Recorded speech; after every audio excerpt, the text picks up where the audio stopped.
Tcharan!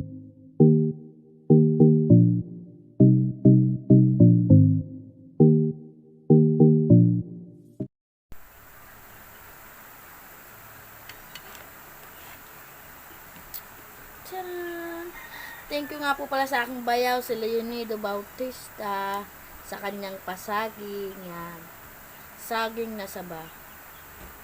Alam nyo ba mga beshi, kailangan natin kumain ng saging na saba kahit isang beses sa isang araw. Kasi ito ang kailangan, ito yung nakakataas ng potassium. Yan. Kailangan natin to. Kasi yung iba, nakakwentuhan ko. Ito lang daw nagpagaling sa kanila kasi dati, nahihirapan na daw silang maglakad. Yung, para bang konting ano lang ng tuhod, ay, ano na, hirap na. So, yung iba para daw palumpo na, papunta na sa lumpo, kumbaga.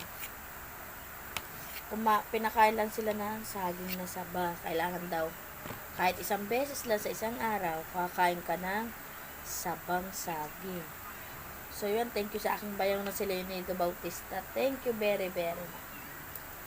So ngayon, kahapon naglaga lang kami, hindi ko na video kasi laga lang. Pero nag-reels naman ako yung mga kinain namin. Nung isang araw ata yun. So, meron pa kaming pahinugin. Thank you kay Leonido.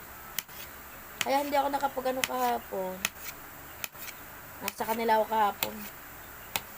Naglaba ako, busy. Tsaka walang signal talaga. So, thank you mga beshi. Mamaya ulit natin i-video pag iluluto na. Slice lang natin siya mga beshi. Maganda, hindi masyadong malambot. Kasi kung igagata mong sobrang lambot na, medyo mapait-pait na ang gitna. Slice lang natin. Yan. Ganan mga beshi. Maganda, matigas-tigas pa. Hirap kainin ng malambot.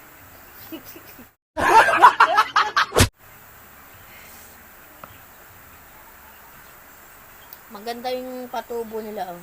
Malaki na yung mahaba pa. Saging na saba. So yun na nga mga beshi, nagsalang na tayo ng tubig. Yan.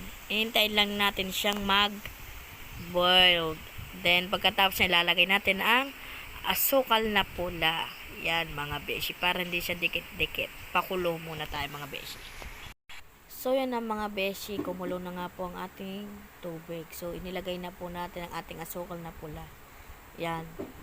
Tapos halu-haluin po natin hanggang siya ay malusaw ang asukal. Yan, para hindi siya dikit-dikit pag inilagay ang saging. So yan mga beshi, for the mix.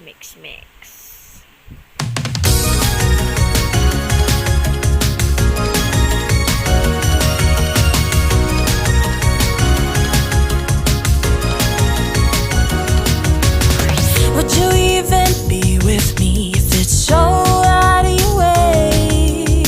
Would you spend your time with me, building a life every day? I could be everything you wanted, I don't mind, no. Is it worth it? Ano na siya, lapot ang asukal na pula. Asukal na pula po ang ginamit namin para mas matamis. So yan. Saging na saba is the best sa ating katawan. Kahit isang beses lang tayo kumain sa isang araw, ay mahalaga na yun. Kahit po yun ang mga nagtitinda ng banana cue, bumili po kayo. Kailangan po ng ating pangangatawan yan. So yan na mga beshi. Kumukulo na siya, oh. Look. Bango, yummy. So yan. Pakakain natin sa ating mga junakis. Sarap. Kulay red ang asukal na ginamit namin. Thank you mga beshi. Ingat po tayo lagi. Malapit na ang ating pasukan. Okay, muli ka, Tibitan. Di pa po.